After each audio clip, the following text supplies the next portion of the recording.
Welcome, friends, to the Someone Gets Me podcast. I am your host, Dianne Allen, and I am so delighted that you're here. This podcast was created because I believe there is a visionary leader inside each one of us who is waiting to be seen. In each episode of Someone Gets Me, you will hear useful tips from successful visionaries who will share their stories about how being seen has allowed them to take their vision out into the world with action. How to build resilience. Welcome, friends. Today we're going to talk about a topic dear to my heart, and that is resilience. Resilience is the ability to kind of come back to life, bounce back, if you will, after a hardship or a difficult time, or maybe a long period of difficulty, of being able to regain our footing, kind of get our feet back underneath us. And all of us have times in our life where we are really dealt some difficult things to deal with, every one of us in different ways. And how we integrate and how we deal with those things is different for every person based on their giftedness, overexcitabilities, autobiography, sensitivities, so many factors. But resilience is something that for me is really essential in helping all of us move forward, helping us evolve in a way that serves us. So today we're going to talk about how to build resilience, how to allow ourselves to keep developing this state, this quality, this way that really helps offset long-term, like mental health kind of challenges. Some of the research many years ago talked about the fact that people who recovered quicker from major traumas or PTSD creating types of events, if they had a lot of resilience or were able to build resilience, then the symptoms of those kinds of things would be lessened or not even affect them. So I really believe that resilience is a major part of all of our mental health, of all of our wellness, and basically having a great life. So let's talk about some ways to build it, to generate more resilience. Well, the first thing I want to talk about is developing interdependence. I hear all the time about being independent, but what I'm thinking is interdependence. So I look at like human development. We start out dependent as babies, and then we are still dependent in many, many ways. And then we hit our teenage years where we become independent and we know everything there is to know about everything, right? You remember those days, I'm sure you do. Well, if we want to keep growing and evolving, we grow into interdependence, which is the state where we know what we bring to the table, we know what other people bring to the table, and we're freely giving and freely receiving based on the interdependence. So when somebody is striving to be independent, technically they're striving to be adolescent. Interdependence is where healthy, mature, wise adults live. We live in that place of mutual respect, mutual come and go with whatever our skills and our energy is. So the first way we build resilience is to really work with ourselves and create a life of interdependence. So if you're somebody that has difficulty receiving, like receiving help or receiving even a compliment, then you work on receiving, because not being able to receive from another person assistance or help or a compliment even is a trauma response. So it means that your body's still in that emergency, like all tightened up phase, instead of learning how to actually let in something that's authentic help. That's one way to do it, right? And to keep making sure that we're letting our interdependence grow and grow and grow and grow. So when we revert back to, I'm going to be independent all by myself, I, really, we're not developing our resilience. Our resilience comes when we are connected to others and we're in that give and take flow relationship where we can freely give and freely receive. It's not one or the other. That's the first piece I'm thinking about. Then the next piece I'm thinking about is self-care. And I know people throw that around all the time, but what I'm talking about is like a radical self-care, right? Like really, really, really deeply caring about our own being, our physical body, our mental health, our emotional health, our spiritual health, our social connections, that we are such good stewards of our resources, our time, our talent, our treasure, that we are radically caring for it. Now, that doesn't mean being selfish. And it doesn't mean going and getting a pedicure or a manicure, though that could be included as pieces of it, right? It's not that at all.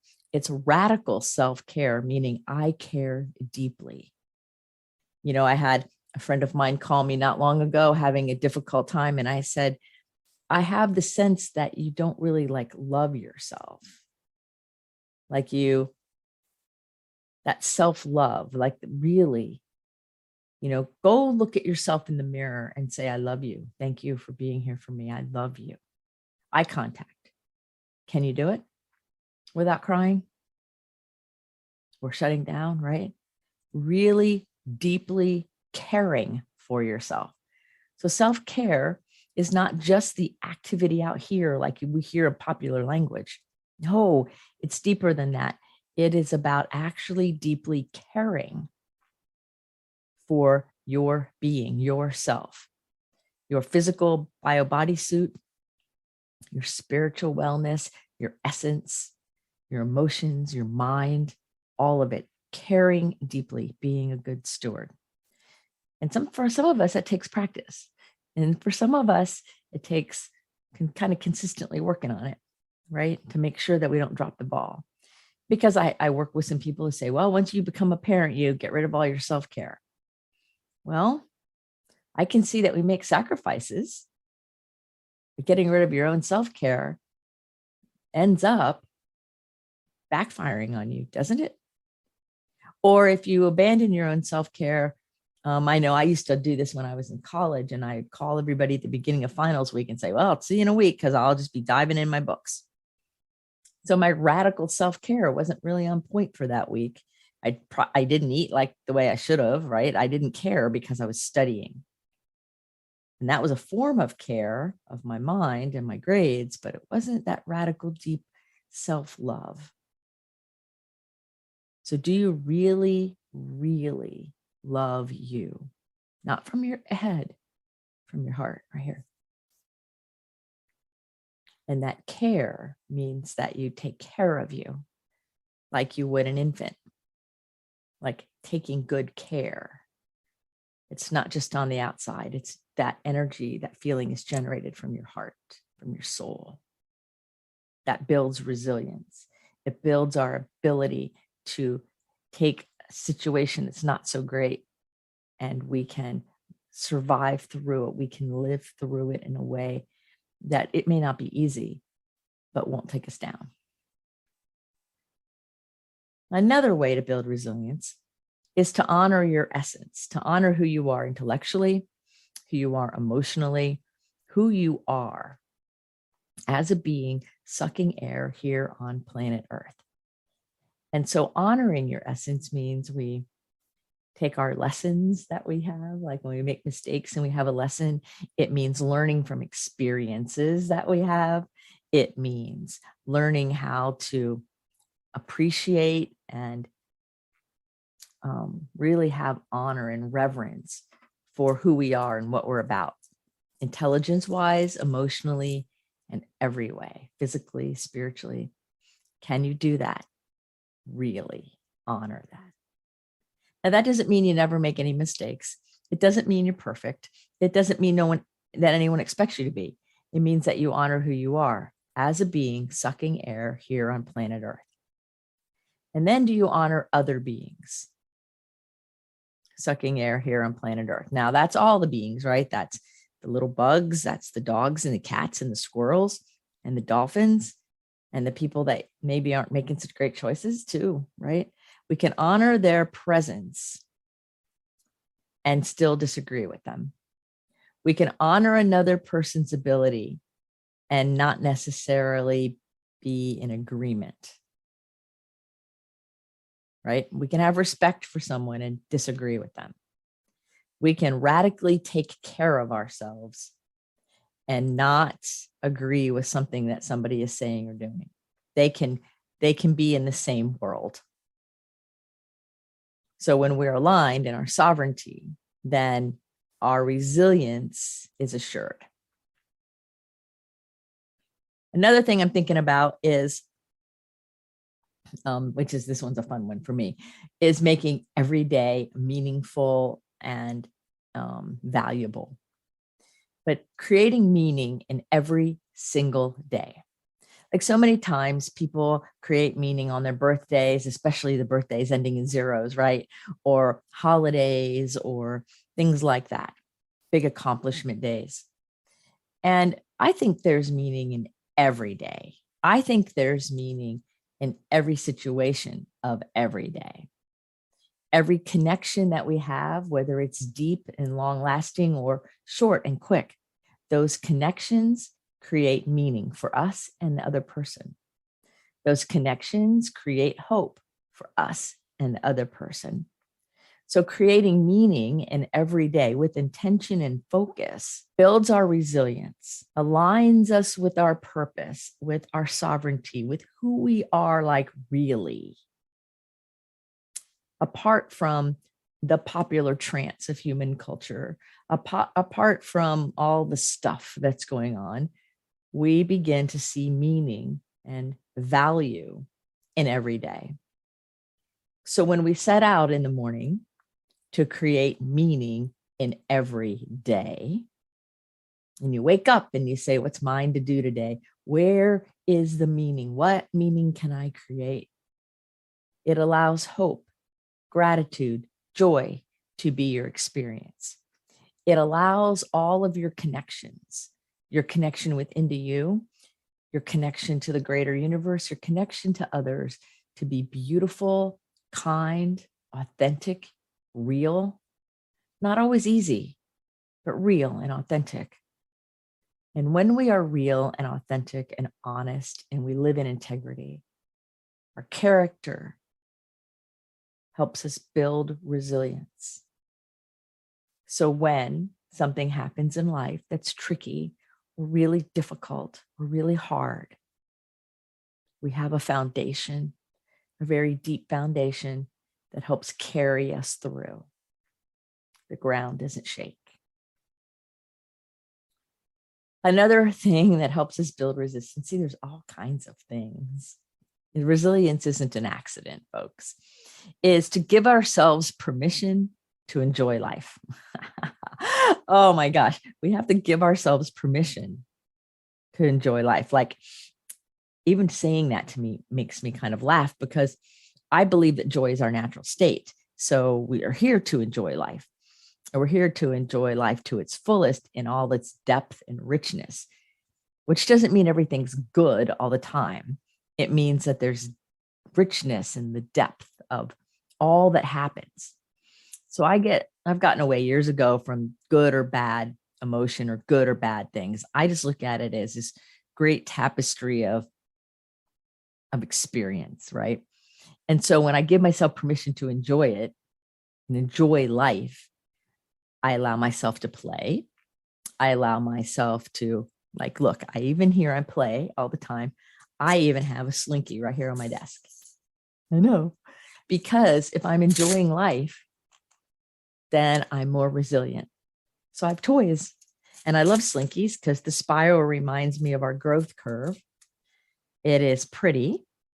It reminds me that if I'm not on the growth spiral growing up, I'm on the death spiral going down. It helps me keep resilient.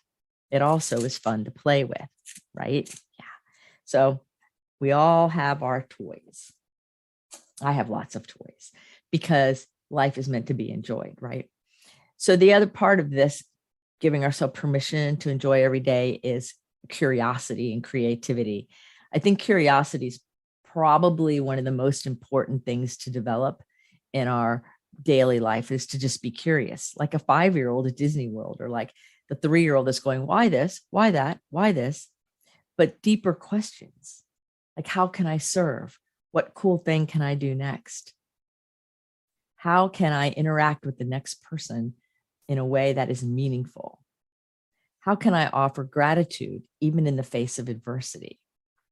Right? How can I do these things? How can I offer psychological safety to somebody who might be wanting to share something with me that's really hard for them to say? How can I offer safety to myself by not bludgeoning myself in my own thinking and saying negative things to myself? How can I do that?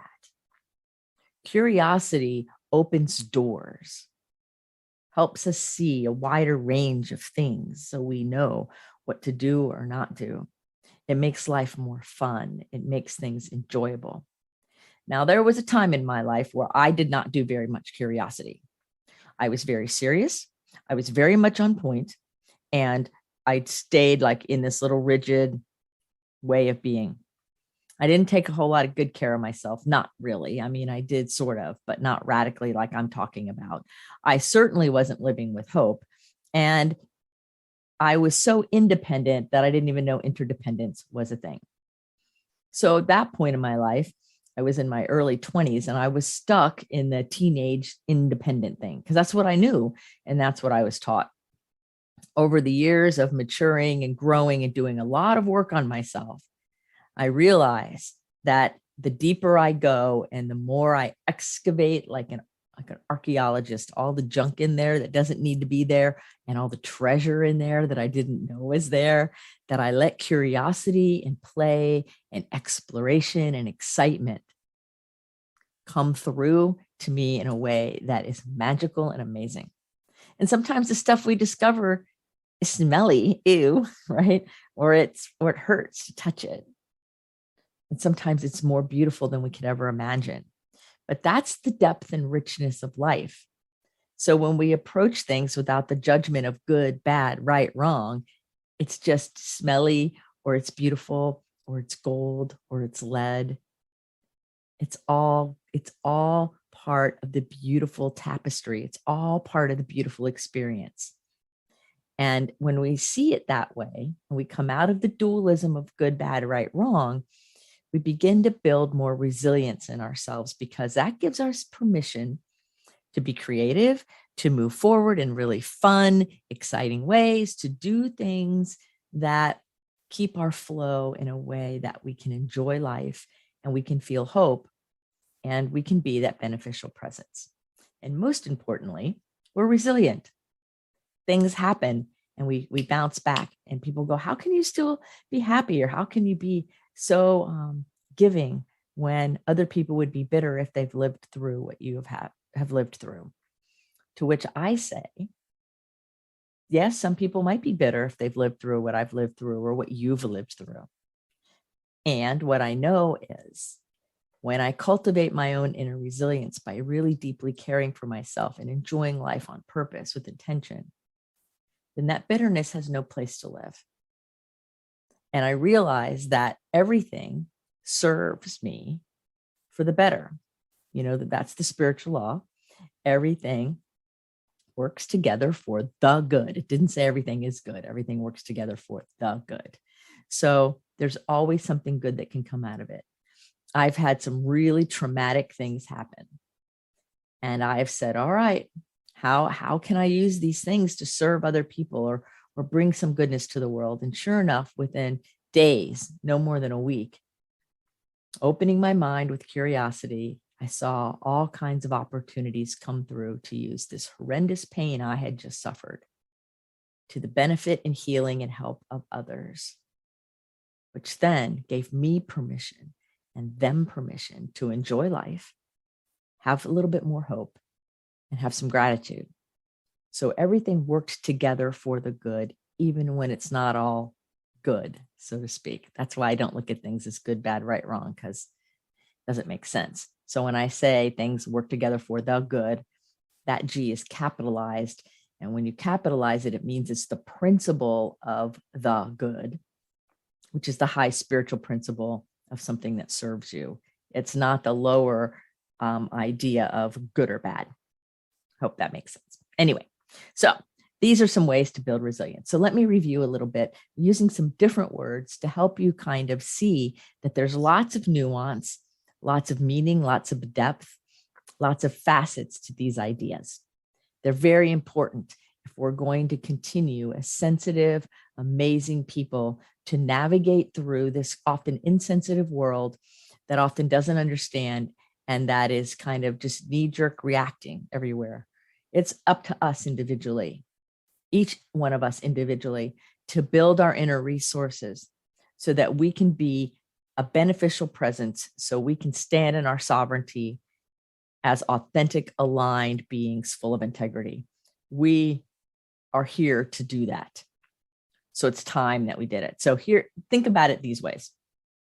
You become more competent by building your confidence.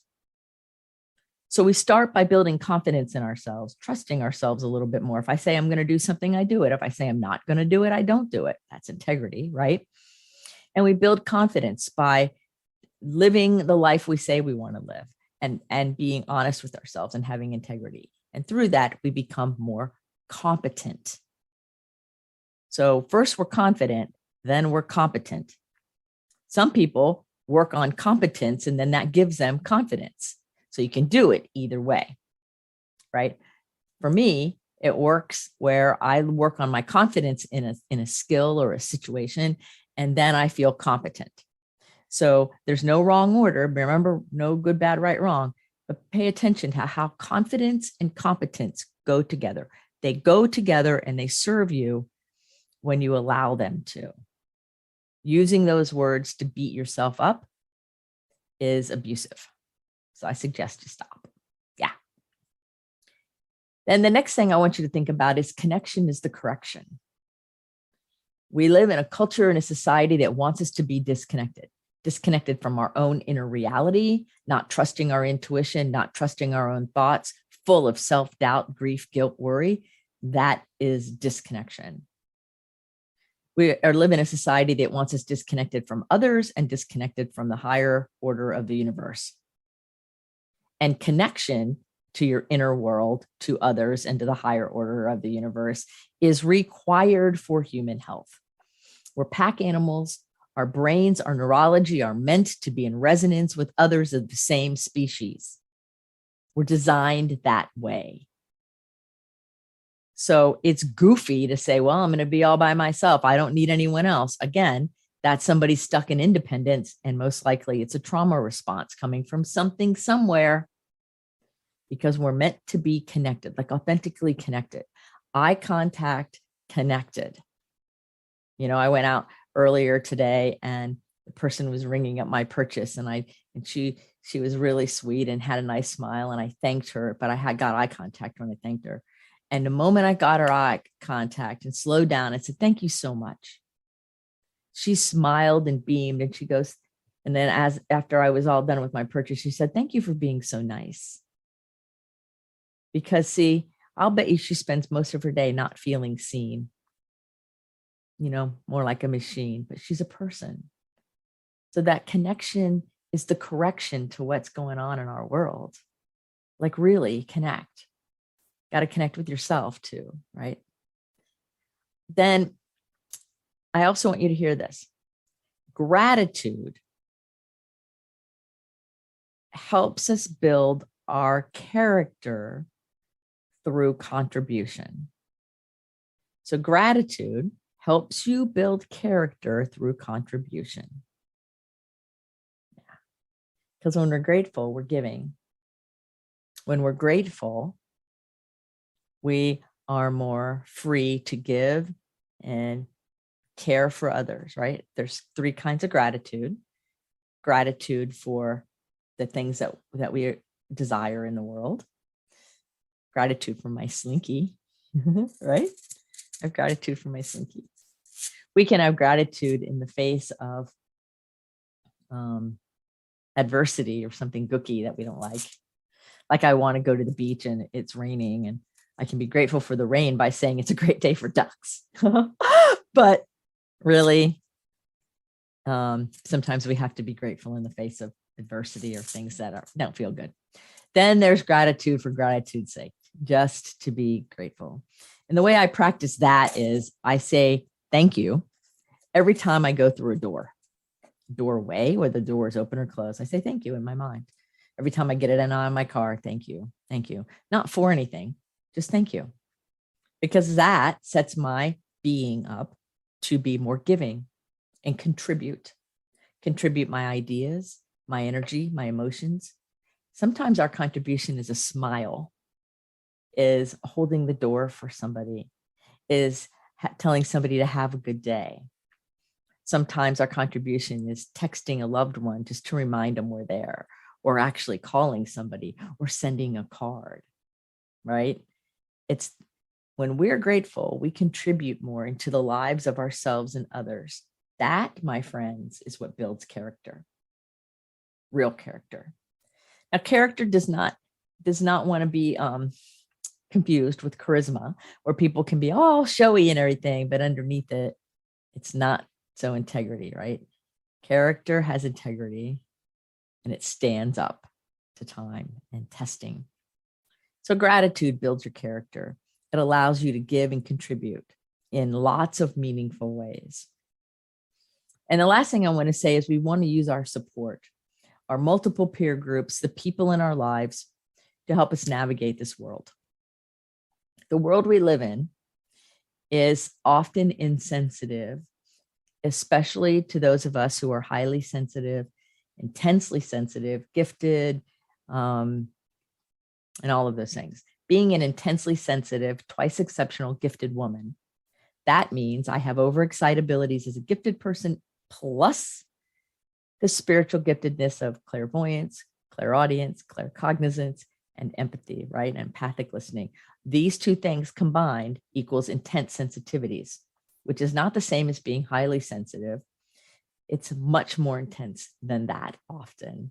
So we want to use our support. So wherever you fall, whether you say, well, I'm not very sensitive at all, Dianne, or I have more sensitivities than you, or I have this, or I have that, the answer is cool. That's great.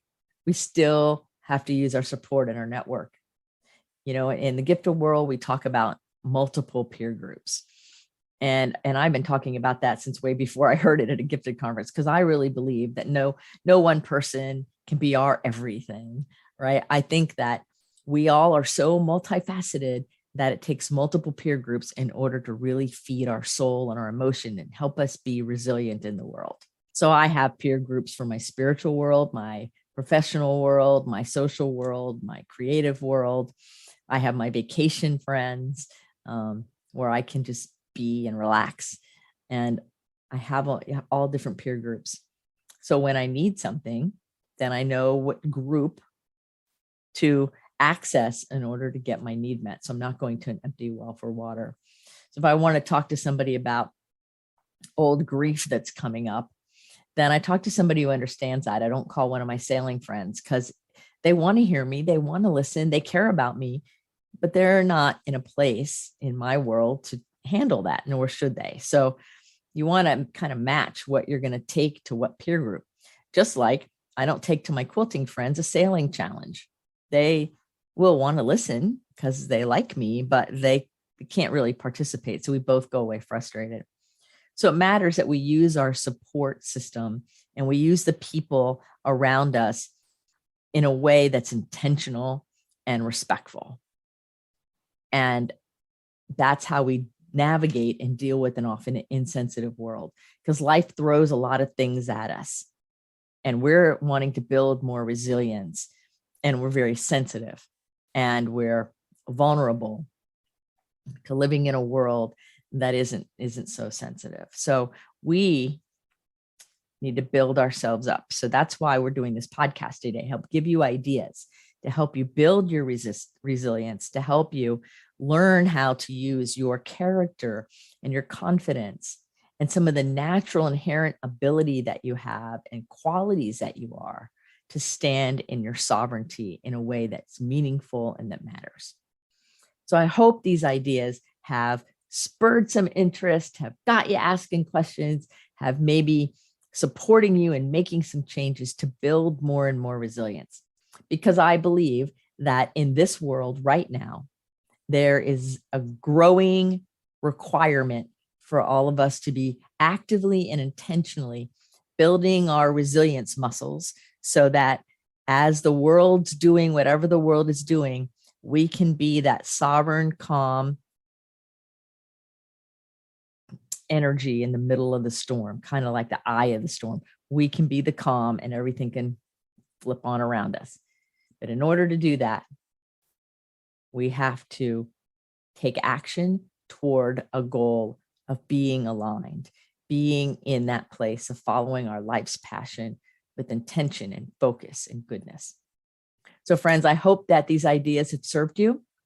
And I always welcome comments, and I always welcome requests if there's a topic you would like me to talk about on this podcast.